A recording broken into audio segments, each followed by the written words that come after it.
Hoje eu irei iniciar uma minissérie para o advento natalino e pensando no que pregar aos irmãos nessas 3 próximas mensagens, hoje e mais 2 para frente, eu dividi em 3 mensagens sobre os seguintes temas: a promessa do Natal, a providência do Natal e a proclamação do Natal.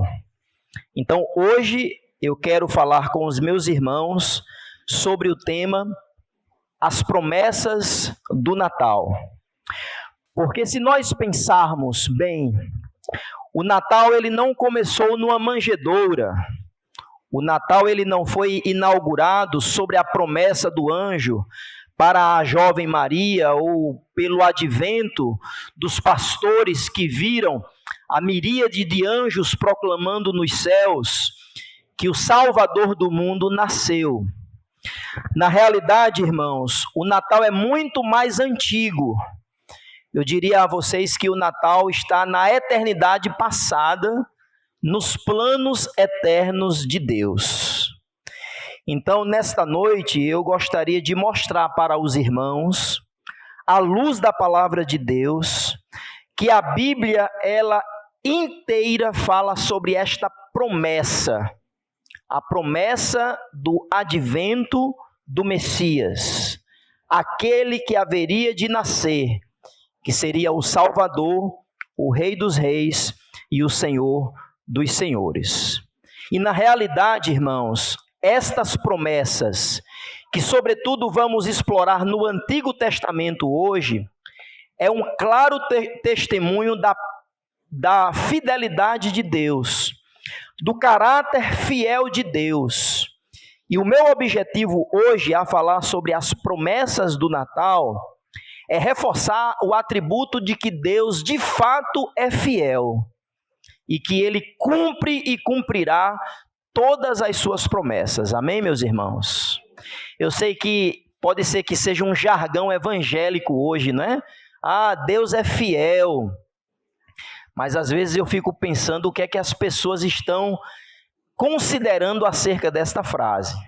Então eu queria hoje, à luz de vários textos do Antigo Testamento, hoje é uma mensagem temática, apesar de tentar explorar expositivamente cada tópico dela, eu gostaria então de mostrar a vocês que esta promessa, ela vem de muito tempo atrás. E essas promessas, elas fincam a bandeira de que o nosso Deus é fiel, pois tudo aquilo que Ele prometeu, Ele há de cumprir. A primeira promessa do Natal é do descendente, aquele que nasceria, obviamente, de uma mulher. Vamos para Gênesis capítulo 3, versículo 15, texto que acredito que a maioria de vocês conhecem, mas é um texto importantíssimo. Gênesis capítulo 13, versículo 15, aonde aqui temos a primeira promessa daquele que nasceria com propósitos específicos e, sobretudo, anunciando o advento natalino. Gênesis capítulo 3, versículo 15, o texto diz: E porém inimizade entre ti e a mulher, entre a tua semente e a sua semente, esta te ferirá o calcanhar. Esta te ferirá a cabeça, e tu lhe ferirás o calcanhar. Amém? Deixa eu orar mais uma vez, pedindo a bênção do Senhor sobre a nossa meditação esta noite. Senhor, muito obrigado por estarmos reunidos aqui, por tudo que já foi feito para o teu nome. Apesar de que o Senhor é que conhece os nossos corações, suplicamos que o Senhor receba este culto e que agora, neste momento, o Senhor fale conosco através da tua santa palavra, pois somente ela é poderosa para nos convencer, para nos animar, para nos alentar, para nos repreender e para nos manter de fé pela fé. Então pedimos, ó Deus, que pelo poder do Teu Santo Espírito, confiados nos méritos do Teu Filho Jesus, que o Senhor seja conosco nesta hora, sobretudo com o mensageiro, comigo, Senhor, para que eu transmita a Tua palavra com verdade, na verdade e com fidelidade. Que haja salvação em nosso meio, que o Senhor edifique a Tua igreja, pois é assim que nós oramos, no nome de Jesus. Amém. Meus irmãos, Gênesis capítulo 3, versículo 15, fala sobre a promessa do descendente. A promessa do Natal e a vitória sobre o mal. Acredito que vocês conhecem o contexto de Gênesis capítulo 3, versículo 15. E esse texto é uma descrição daquilo que o Senhor revelou para Adão e Eva no momento que eles pecaram. Gênesis capítulo 3 narra sobre a queda do ser humano, a queda do primeiro casal, o pecado, por assim dizer, original, e todos os desdobramentos que vieram após a esta tragédia cósmica, que foi o pecado de Adão e Eva. É interessante que após Adão e Eva pecarem contra o Senhor, após Deus desenvolver um primeiro diálogo com Adão, Deus começa a imprecar algumas maldições. E a primeira maldição que ele impreca é para a serpente. E o versículo 15 do capítulo 3 de Gênesis diz que Deus colocaria uma inimizade. Haveria um conflito entre a serpente e o descendente de uma mulher. A pergunta que eu faço para os irmãos é: quem é este descendente? Claro que sabemos, mas antes de responder, à luz das Escrituras, precisamos entender quem é a própria serpente. Pois em Gênesis capítulo 3, a Bíblia não diz quem é a serpente. Apesar de sabermos a sua identidade, à luz de outros textos, como por exemplo, de Apocalipse capítulo 12, versículo 9. O texto diz, descrevendo o dragão, que é a serpente, a Bíblia diz que foi o dragão, o grande dragão foi precipitado. E esse dragão é a antiga serpente, chamada o diabo e Satanás, que engana todo o mundo. Ele foi precipitado para a terra e os seus anjos foram lançados com ele. Então nós sabemos, à luz de Apocalipse capítulo 12, verso 8, que a identidade da serpente é o próprio Satanás, que outrora foi um anjo, uma criatura angelical que adorava ao Senhor, mas querendo ele ser igual ao seu Criador, ele foi condenado e expulso da presença do Deus Todo-Poderoso. E agora o ministério, por assim dizer, o serviço, a obra de Satanás é enganar, é fazer inimizade entre o descendente desta mulher.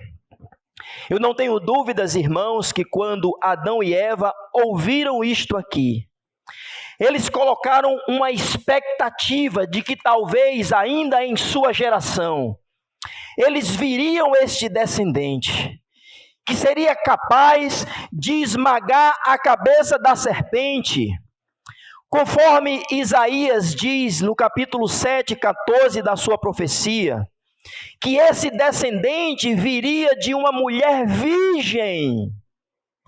Esse descendente não teria, por assim dizer, uma ascendência masculina, no sentido de que ele não teria um pai biológico. E os irmãos que pagaram aí a matéria de Gênesis, né, capítulo de 1 a 11, os irmãos vão saber de que o livro de Gênesis, ele marca muito bem as gerações. E estas gerações, ela se dá pelo descendente masculino. Mas aqui, irmãos, é muito interessante, pelo menos eu acho muito cativante, de que a narrativa na imprecação do Senhor não começa com um descendente masculino, ou com ascendente, ou com um patriarca, por assim dizer. Começa com um descendente que vem de uma mulher.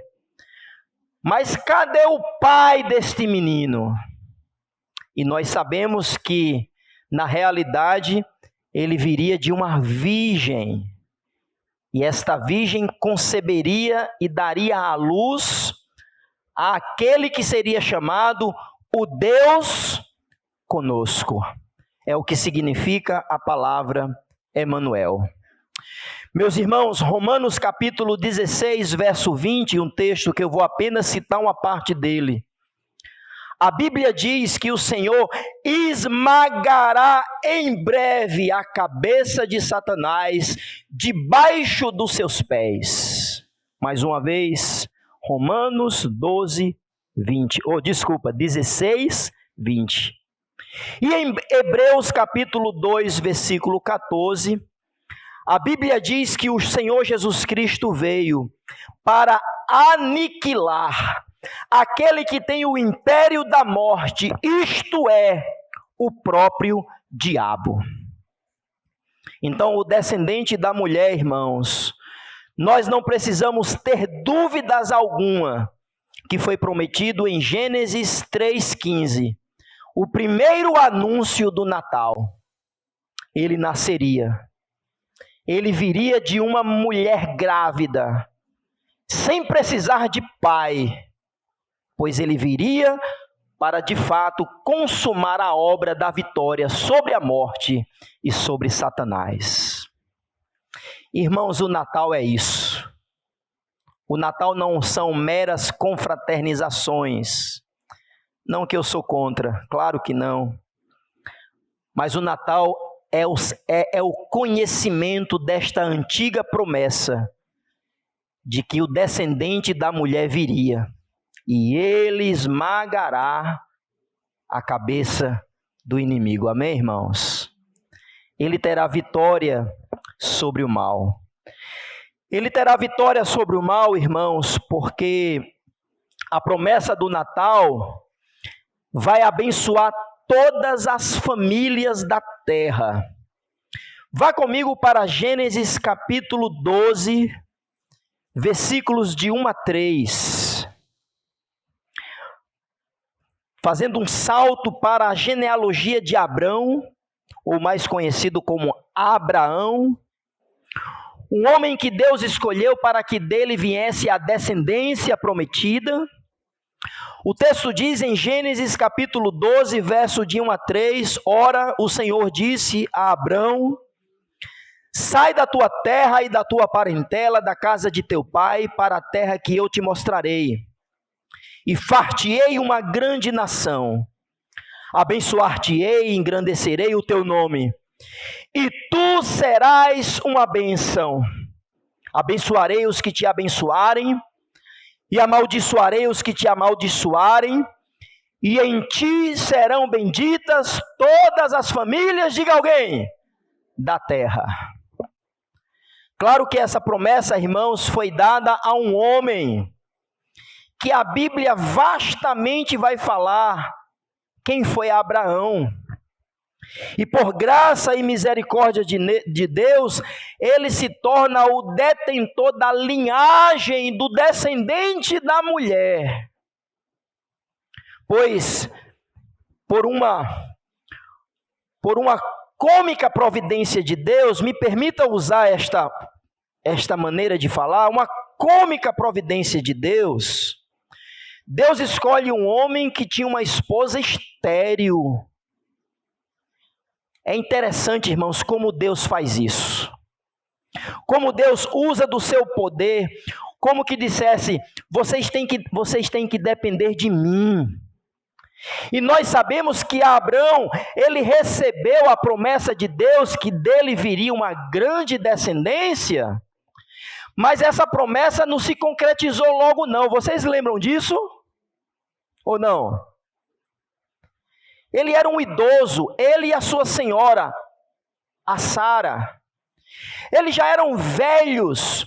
Inclusive, eles já tinham tentado dar um jeitinho para que a promessa fosse concretizada.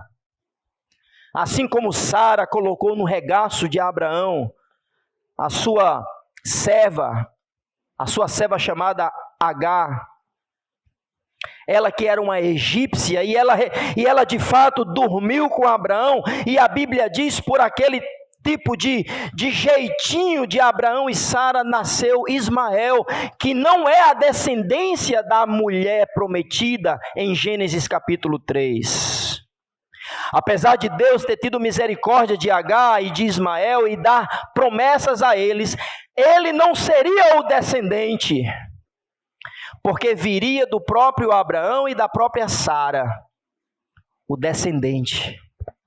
E assim foi na linhagem de Abraão, Isaque. Isaque teve 2 filhos, Jacó e Esaú, e Deus escolhe a Jacó para que dele os patriarcas nascessem. Os 12 patriarcas que são as colunas da nação de Israel. Cumprindo assim, irmãos, a linhagem da promessa da mulher, do descendente da mulher.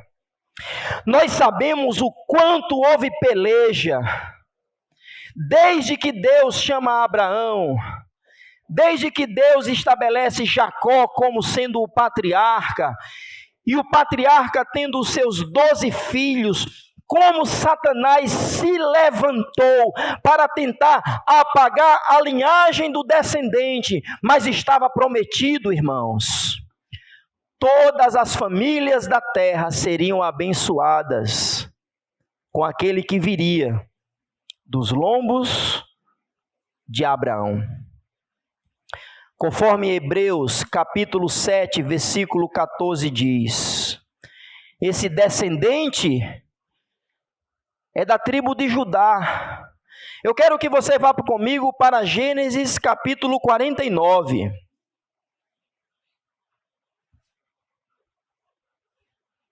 Gênesis capítulo 49, versículo 10.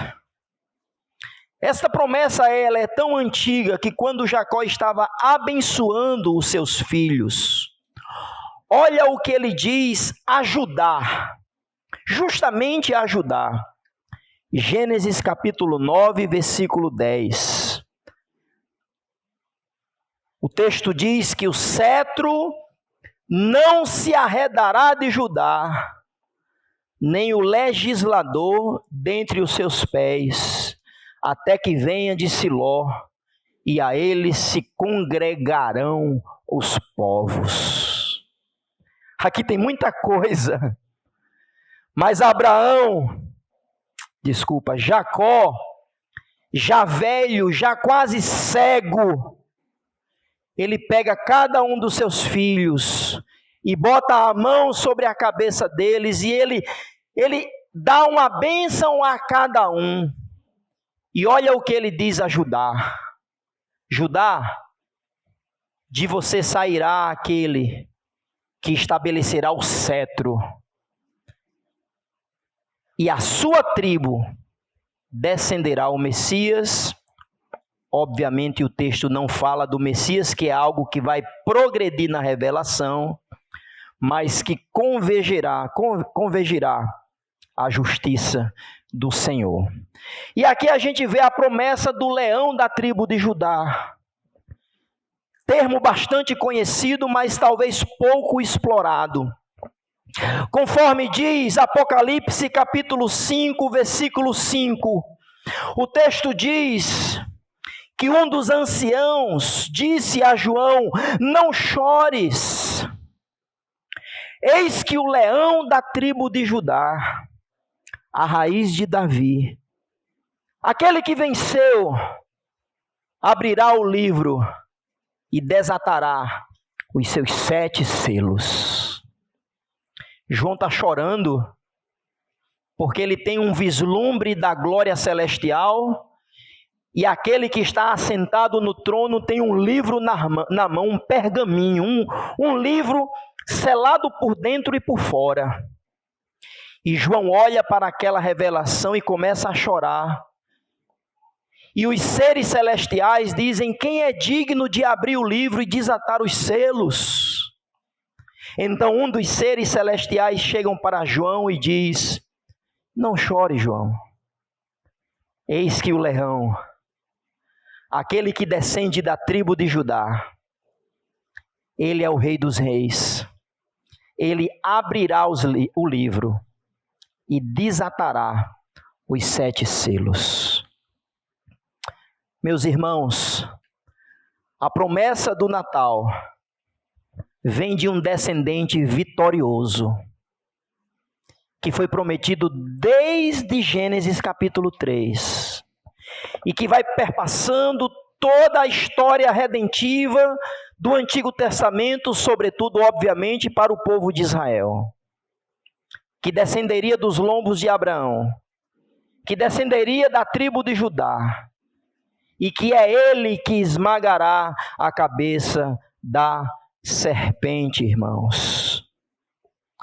A primeira promessa do Evangelho não é apenas uma palavra de juízo, Gênesis 3,15, a serpente, mas uma palavra de graça à humanidade, porque nasceria aquele que esmagaria a cabeça da serpente. Não precisamos temer, irmãos. O Natal deve nos trazer destemor, deve nos trazer este ímpeto de vitória, porque o nosso Senhor é o descendente da mulher, vindo de Abraão para abençoar todas as famílias da terra, vindo da tribo de Judá, sendo ele o Messias prometido. Deus mesmo, não outro, Deus mesmo inaugurará a história da redenção, ou inaugura a história da redenção, anunciando que o conflito entre a serpente e a mulher culminará em um vencedor que esmagará o mal. Toda a Escritura se desenvolve a partir desta promessa. Deixa eu lhe desafiar.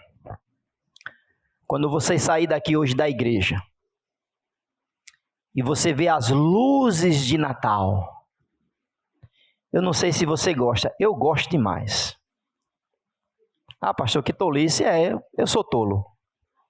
Eu gosto. Ontem, quando eu vim da confraternização dos jovens, passamos ali pela Coabinal. Você já viu como é que está a Coabinal?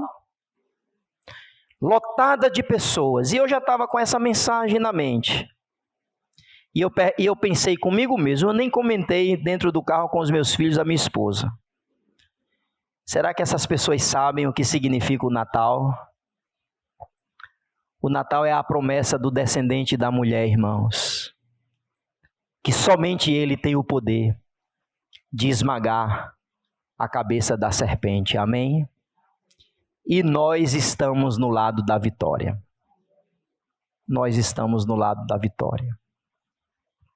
Mas em segundo lugar, irmãos, a promessa do Natal se dá por uma dinastia. Não somente por um descendente de uma mulher, e que tem uma linhagem, que tem uma genealogia, mas ele é rei, e assim deveria ser. Eu peço que você abra comigo a palavra de Deus, em 2 Samuel, capítulo 7. Esse texto não vai estar projetado, peço que você, por favor, abra a sua Bíblia para lá. 2 Samuel, capítulo 7. A partir do versículo 12. 2 Samuel, capítulo 7, versículo 12. Antes de ler o texto sagrado, quero dizer aos irmãos que Davi está querendo construir um templo Davi colocou no coração dele para substituir o tabernáculo móvel, que era o local da adoração dos judeus, ele sendo rei aqui, e ele tem no coração dele o desejo de construir um templo, no lugar do tabernáculo móvel, ser um templo físico. E Deus diz a ele: Davi, você não. Você é um homem de sangue. E o templo não vai ser erigido por suas mãos. Da sua descendência virá aquele que vai erigir o templo. E a gente sabe que foi Salomão. Mas é nesse momento, irmãos, que vem a maior das profecias para Davi. Apesar de eu não deixar você, Davi, construir o templo, olha só o que Deus diz a Davi a partir do versículo 12. Quando os teus dias, Davi eu estou colocando entre colchetes, porque sou eu que estou dizendo, aqui é Deus se referindo a Davi. Na sua Bíblia não tem a palavra Davi, mas o contexto você vai entender que é. Quando teus dias forem completos e vieres a dormir com os teus pais, então farei levantar depois de ti um dentre a tua descendência, o qual será das tuas entranhas, e ele estabelecerá o seu reino. Estabelecerei o seu reino. Este que vem das suas entranhas, Davi, versículo 13, este edificará uma casa ao meu nome, e confirmarei o trono do seu reino para sempre. Eu lhe serei por pai, e ele me será por filho. E se vier a transgredir, castigá-lo-ei com vara de homens e com açoites de filhos dos homens. Atenção ao versículo 15 e sobretudo 16. Mas a minha benignidade não se apartará dele. Como a tirei de Saul, a quem tirei de diante de ti, porei a tua casa e o teu reino serão firmados para sempre. Diante de ti, Davi, teu trono será firme para sempre. Ao mesmo tempo que Deus fala de Salomão, Deus está falando de um outro, que este outro viria da descendência de Davi, e ele, irmãos, seria o descendente real, que estabeleceria o reino messiânico. Vocês lembram, irmãos, que Jesus recebe o título de filho de Davi? Sim ou não?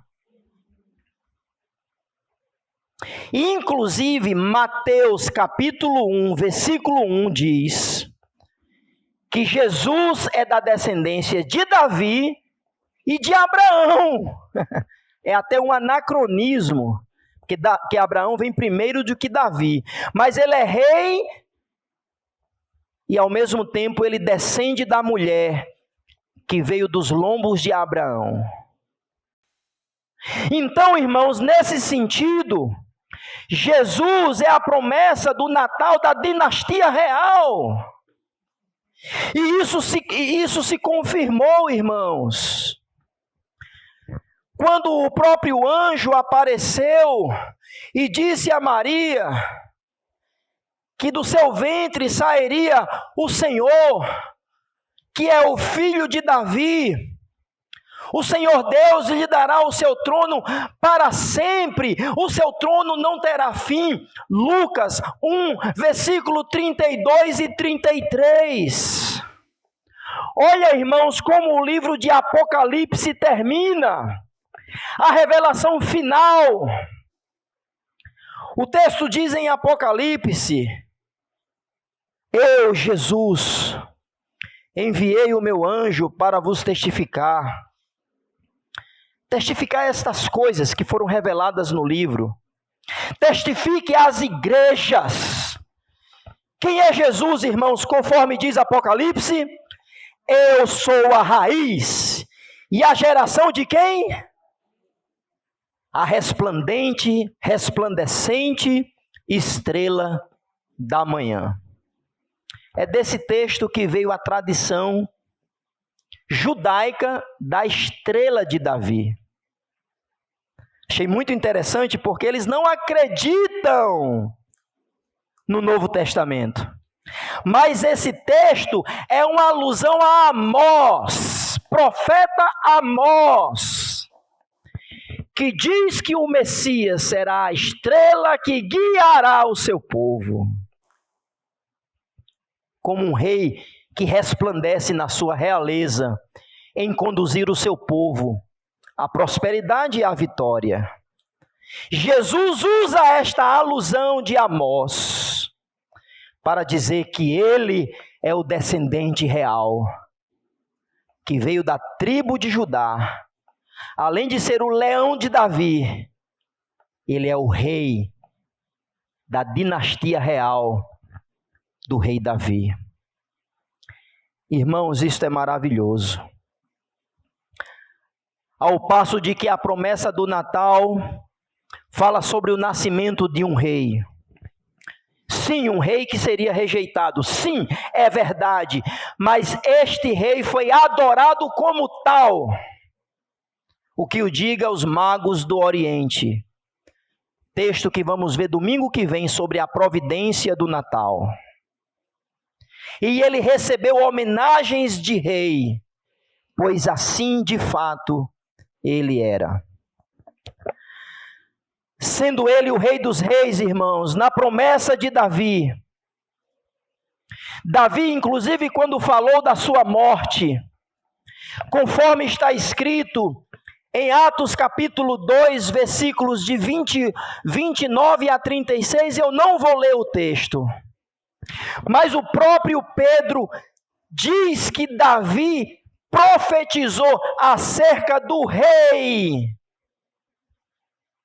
que seria morto, mas e que o seu corpo não ficaria em decomposição. Pois o rei ressuscitou. Após receber a coroa de espinhos, ele vitoriosamente venceu a morte, aniquilando as trevas e Satanás.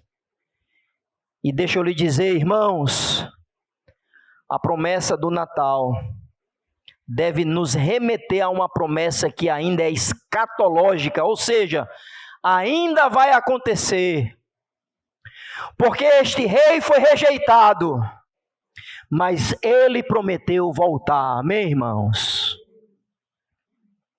Então, toda vez que você vê enfeites natalinos como a guirlanda, por exemplo,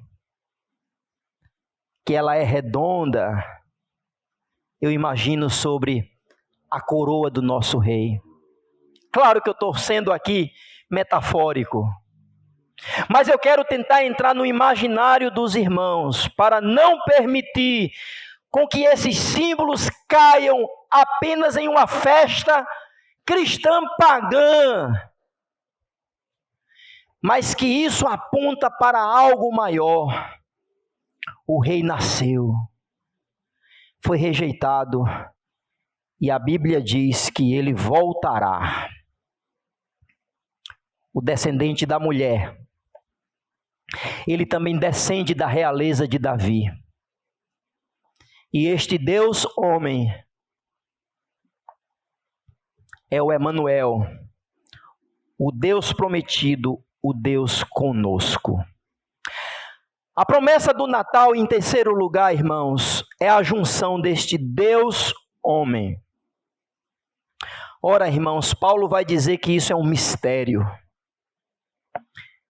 Em 1 Timóteo capítulo 3, verso 16, o texto diz que este é o mistério da piedade.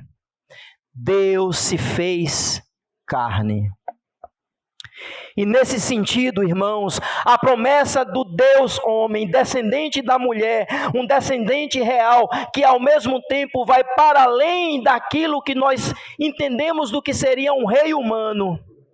Ele de fato é o Deus conosco. Conforme Isaías profetizou 750 anos antes da vinda do Messias.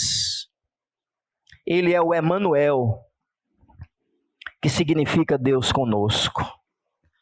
Mas eu acho que é em Isaías capítulo 9, versículos 6 e 7, que talvez tenha um vislumbre profético mais contundente de quem é esse Deus homem. Porque além dele ser um menino, o texto diz, porque um menino nasceu, esse menino é diferente de qualquer outro. Porque um menino nos nasceu, o filho se nos deu. E o principado está sobre os seus ombros. E se chamará o seu nome, atenção! Maravilhoso, Conselheiro, Deus forte, Pai da eternidade, Príncipe da paz. O texto segue dizendo que este Príncipe da paz, do aumento deste principado e da paz não haverá fim. E sobre o trono de Davi e no seu reino, para sempre se firmará e se fortificará, e com juízo e com justiça, desde agora e para sempre, pois o zelo do Senhor dos Exércitos fará isto. Você tem dúvidas que o Natal não fala de um menininho só na manjedoura? Aquele presépio, né? Assim que chama, né? Mas é muito mais eloquente e contundente do que aquela imagem. O menino é Deus. É maravilhoso, é incomparável. É todo-poderoso. É Ele que estabelecerá finalmente a paz que todos almejam. Ele é o Pai da eternidade, porque Ele não tem início e Ele não tem fim. E como disse o autor aos Hebreus, sendo Ele sumo sacerdote, Ele não é de Levi, Ele é da linhagem de Melquisedeque, é um outro sumo sacerdote, porque Ele é o Deus encarnado e nos representa diante do Pai. O Deus homem tem uma missão, irmãos, e esta missão foi manifestar a sua glória para os homens.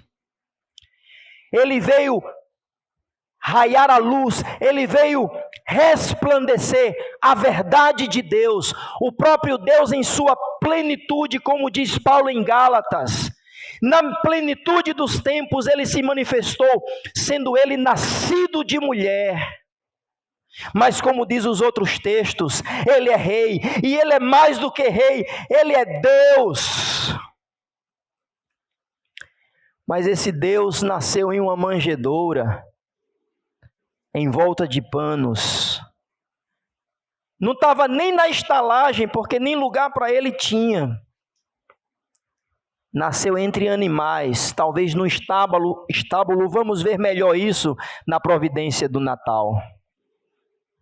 E isso é um contrassenso, porque os homens querem nascer poderosos, e para que em seu poder eles cresçam mais e mais. Quando Deus encarnou, Ele deixou o seu poder. O Deus homem se tornou carne, e como diz João, habitou entre nós. E a sua coroa inicial foi de espinhos, para que vencendo a morte, nos conceda também a coroa da glória. Deixa eu lhe dizer, meus irmãos, não existe Natal sem o deslumbre da cruz. Toda vez que você olhar as festividades, e eu fortemente indico que os irmãos se reúnam em família. A nossa igreja não tem a tradição de fazer um culto natalino no dia de Natal. A nossa tradição é um culto natalino no domingo que antecede o Natal. Esse ano vai ser dia 21. Mas eu fortemente incentivo vocês a se reunirem. Mas lembrem da manjedoura. Mas lembrem também da cruz. Porque Ele nasceu para ser pendurado no madeiro para voltar glorioso e com poder e glória estabelecer o seu reino para sempre. Pois ele é Deus, homem ao mesmo tempo. O Deus homem que nos representa diante do Pai. O Deus homem que sabe das nossas fraquezas, porque também ele padeceu todas as fraquezas que os homens padecem, mas foi vitorioso sobre todas elas. Celebre a manjedoura, mas não esqueça da cruz. Querendo concluir, irmãos, a dizer para vocês que o Natal é o momento que a eternidade invade a história. Em tempo e espaço, o imperador era Tibério César. Roma era o império que fazia vassalo o povo de Israel. E lá está a promessa do Natal se concretizando. O descendente da mulher, o descendente de Abraão, da dinastia de Davi, o Deus homem, o menino Deus, que é maravilhoso conselheiro, Deus forte, príncipe da paz, Pai da eternidade. É Ele que nos diz, irmãos, que nós podemos confiar nas promessas de Deus. Celebre o Natal, pois o Natal é a história da redenção. Mas você, como irmão crente em Jesus Cristo, não deixe com que o Natal pagão tome conta do seu coração. O consumismo, ou apenas as festividades vazias de um dezembro comercial. Quando Jesus Cristo me converteu, eu trabalhava no comércio e eu sentia, irmãos, um peso muito grande quando chegava a época de Natal. Porque eu trabalhei 14, 16 horas por dia. Juro a você, 16 horas por dia. E eu dizia, isso aqui não é Natal, não. E até hoje eu tenho um pavor do comércio em tempo de dezembro. Mas cada um na sua. Eu fiquei traumatizado. Mas não deixe, irmãos, que o Natal seja na sua vida uma festa pagã. Lembra do descendente da mulher, que esmagou a cabeça da serpente sobre a vitória na cruz. Lembra do descendente de Abraão, que abençoará todas as famílias da terra. Lembra da dinastia de Davi, que com cetro de ferro e justiça reinará para todo sempre. Lembra do menino Deus, que deve ser adorado. Em segundo e último lugar, só 2 aplicações hoje. Confie no Deus da promessa, porque tudo o que Deus prometeu, Ele irá cumprir. Hoje em dia, no mundo evangélico, irmãos, ficou banalizado a verdade solene que Deus cumpre promessas, Ele é fiel. Ficou banalizado porque tudo o povo fala, Deus é fiel. Ele vai me dar um emprego, Deus é fiel. Eu não estou dizendo que Deus não é o autor das bênçãos, não estou dizendo isso, por favor me entenda. E se você já me conhece um pouco, você sabe que o seu emprego quem lhe deu foi Deus. A saúde que você tem é Deus que lhe dá, porque a Bíblia diz que Deus é o autor de toda boa dádiva, ou não é? Toda boa dádiva vem de Deus. Mas irmãos, estão esvaziando as promessas de Deus. Em Cristo, irmãos, confiar em Deus que cumpre as promessas, é saber que essas promessas que eu acabei de ler agora, e olhe que eu nem li tantas, como foi lida hoje de manhã, por exemplo, a promessa lá em Miqueias, que diz que é da cidade de Belém que virá o Messias, e tantas outras. A gente pincelou em algumas promessas, E a promessa de Deus, o menino Deus que nasceu há mais de 2000 anos atrás, se cumpriu, irmãos, e podemos confiar e descansar nisso. E Ele há de cumprir outras promessas. Como, por exemplo, a Bíblia diz que Ele nunca, nunca, nunca nos abandonará.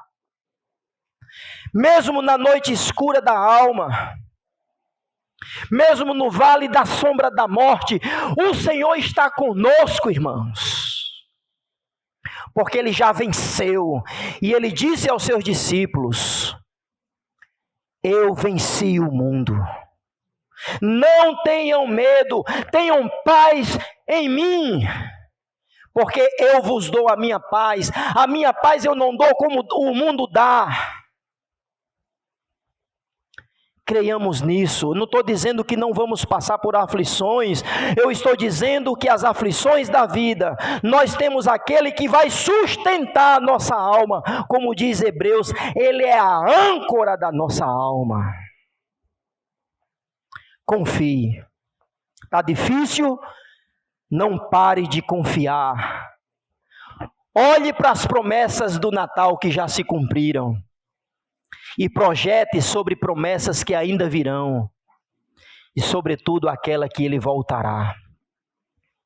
E que Ele limpará dos nossos olhos todas as lágrimas.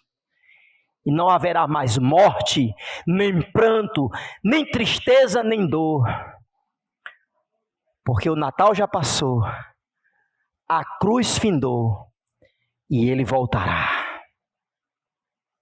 Todas as coisas são passadas.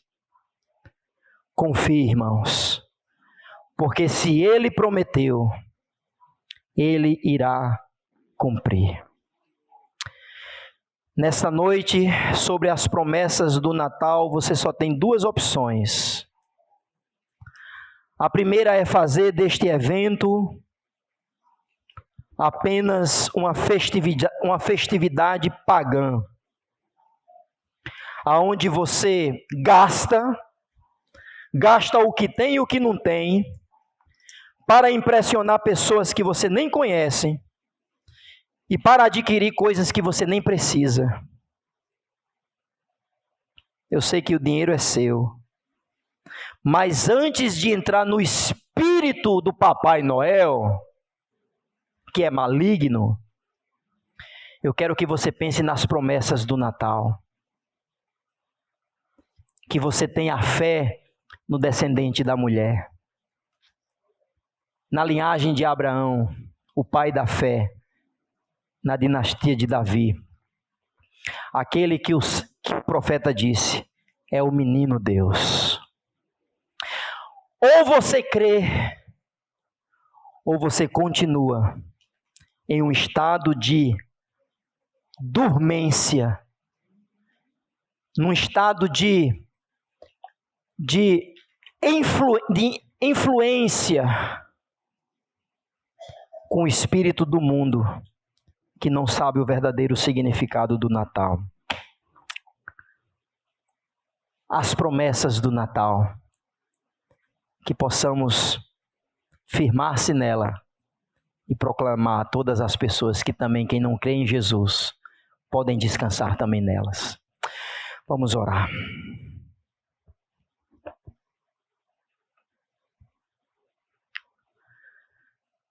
Senhor, muito obrigado por Tua palavra e por essas profecias que se cumpriram, por essas verdades eternas que nós já sabemos à luz da Tua palavra, inclusive à luz da história, que tudo foi concretizado, porque de fato o Senhor é fiel e o Senhor cumpre todas as promessas que foram feitas. Pedimos que então, ó Deus, possamos contemplar as promessas do Natal e lembrar que o Senhor é fiel e que o Senhor não é homem para mentir e que não tem poder para cumprir as promessas que fez, e que possamos olhar para o passado e descansar nas promessas do Senhor. Que o Senhor nos ajude com fé.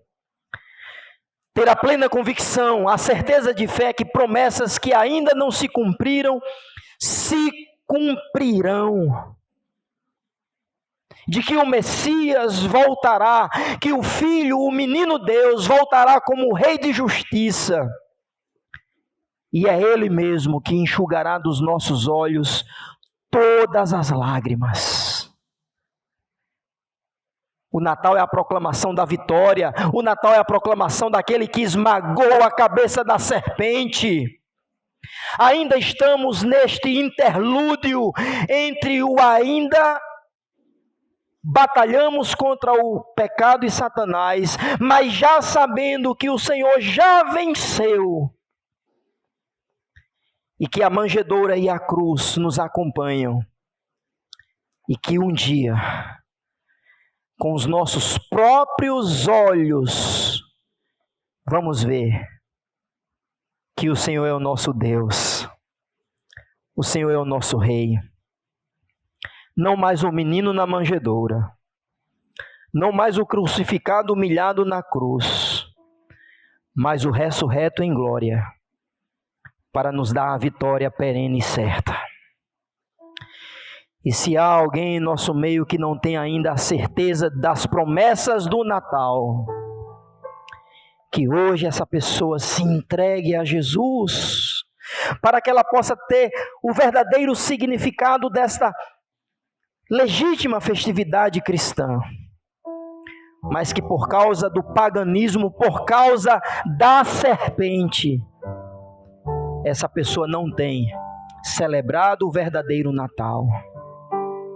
Ó Deus, em nome de Jesus, que é o nosso Salvador, o menino Rei, que voltará e que prometeu nos levar para si mesmo, que Ele nos dá a sua perfeita paz, que o Senhor firme a nossa fé, que o Senhor alimente a nossa alma de esperança, e que o Senhor nos encha de um coração cheio de amor para proclamar as promessas do Natal.